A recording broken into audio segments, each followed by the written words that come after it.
Good morning. Day 24. So, I am awake from a fairly decent night's sleep. Thank you, Tylenol PM. I should be their sponsor. Somebody mentioned that to them. Yes, I went to bed about 8:30, took a half a Tylenol, fell asleep, got up about 1:30, about an hour, took the other half, fell asleep till about 7. I'd say that's a pretty darn good night of sleep. I don't feel like I'm in any pain, yay, but I still can feel the inside of my body trying to heal. Of course, having 8 biopsies taken out of one little lymph node that's a lot of damage. But it's good, needed to be done. Looking forward to getting the results.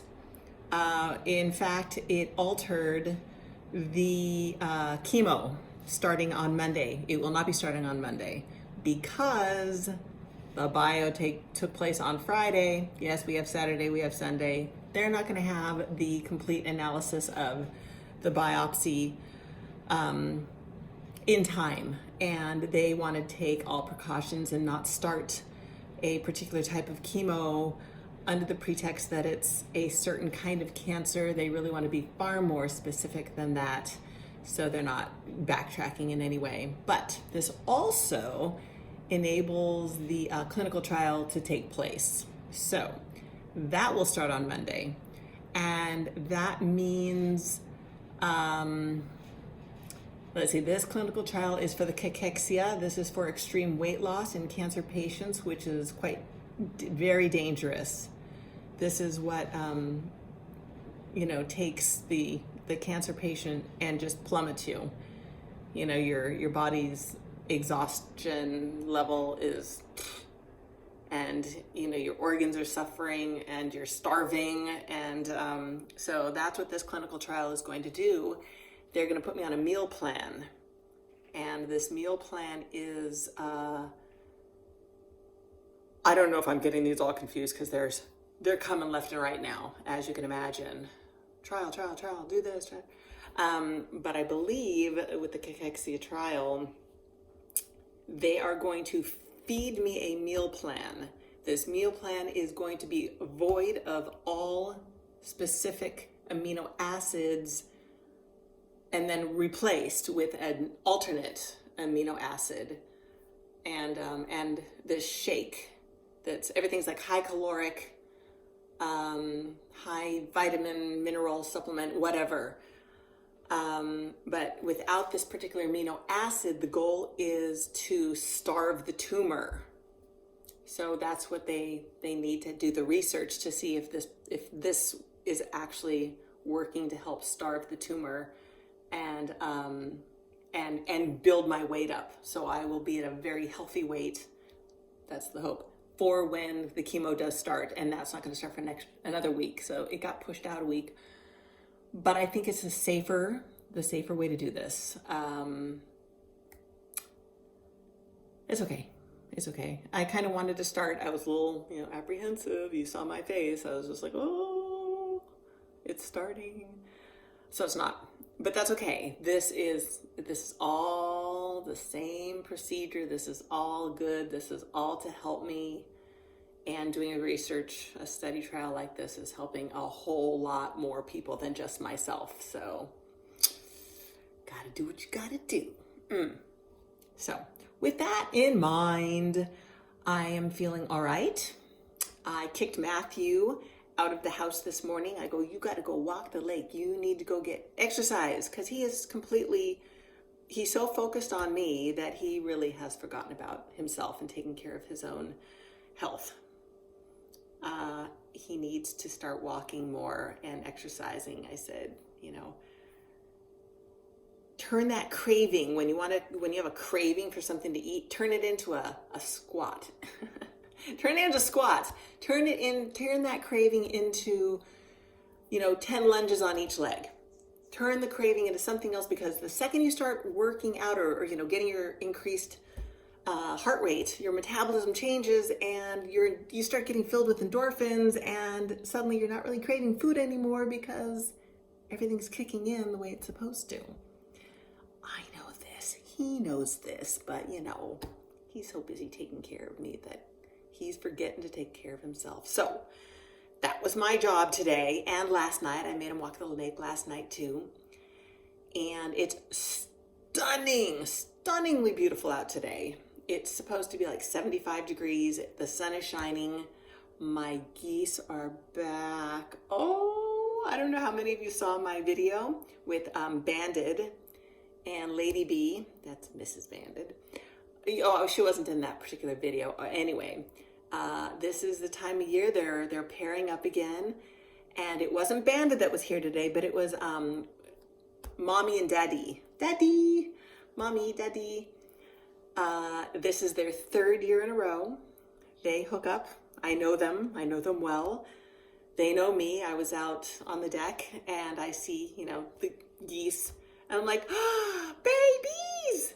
And sure enough, he looked up and he whirled his head, because that's what they do. They whirled their head and he turned direction, came right towards the shore.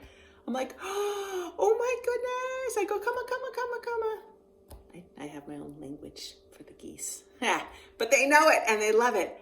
And up they come and I'm like, oh babies, how are you? And they came right up to me and, yes, I had a little bit of food in my hands and I feed them like this. So they have to stick their beak in. And Mommy and Daddy are extraordinarily gentle. That's how I know it's them amongst, their markings. I know them, but, a full year goes by,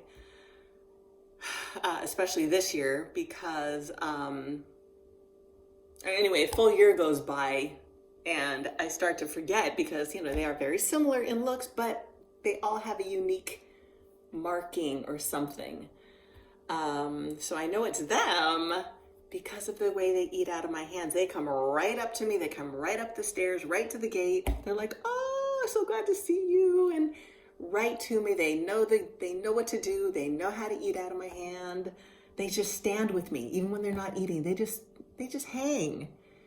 It's cool, people. It's, what a connection to nature to have these wild geese 3 years in a row. They come to me.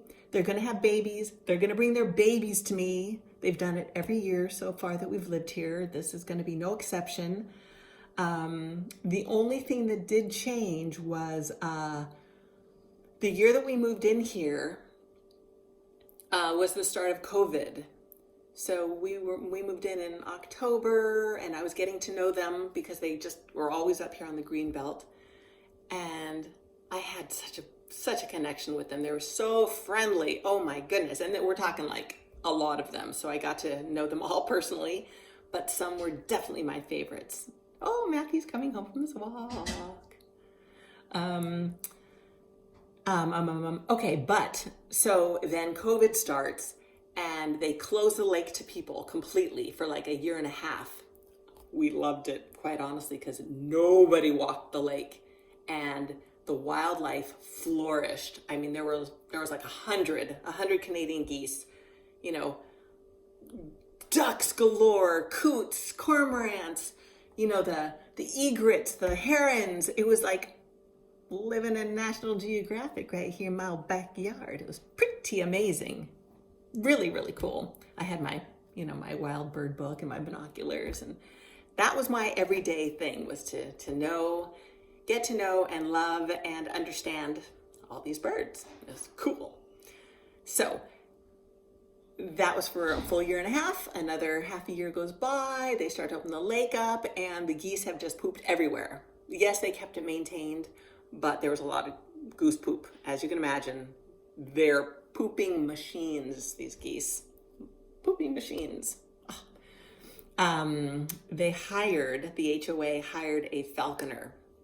And the falconer came with his falcon and would let the falcon go with poof, the geese, poof, they're gone. All the birds gone, poof, because I guess they're afraid of the falcon. He also has with him, because he was here probably 3 or 4 times a week for a year, this past year, just chasing away the geese. He was trying to minimize the population. Hi, baby. And the Falconer's out there right now. And the Falconer's out there right now, he just said. Yeah. And he also had with him a motorboat, a little tiny motorboat, you know, with a remote control. And he would just zigzag, come here, say hi. He would zigzag through the lake and chase off all the wildlife. Hello. How was your walk? It's beautiful out there. The Falconer is out there with his falcon in the by the beach lake lagoon. Wow. Yeah. Wow. Most of the fowl are in the far back lagoon. Oh. Probably hiding from the falcon. They're waiting, yeah. Yeah. Oh my gosh. So that's what we're dealing with. Hello. Hello. So that turned into a little bit of a story, didn't it? I do that. I get carried away and start rambling. But I forgot where I was going with this, other than the fact that the population has diminished, like by 50, 60%. But who is here, I saw Bandit and Lady B about a week ago. I was thrilled to pieces. They saw me and I'm like, Bandit, oh my God. And he came up and he talks. He goes, uh-huh. Uh-huh. Right in my face. Uh-huh. Like he gets right in my face. He just like, I just want to kiss him and love him, but I don't. He's wild. He wouldn't like that anyway. He's not my cat. And then of course today I have mommy and daddy, and it's just wonderful. So I'm hoping that the regulars are going to be here and be able to, make their nests, have their babies, and hang and be here. I hope they won't be shooed away. I suppose we needed to minimize the amount of geese that were out here because it was out of control. It really was. But I loved it big time. I loved it. Oh my gosh, that was amazing.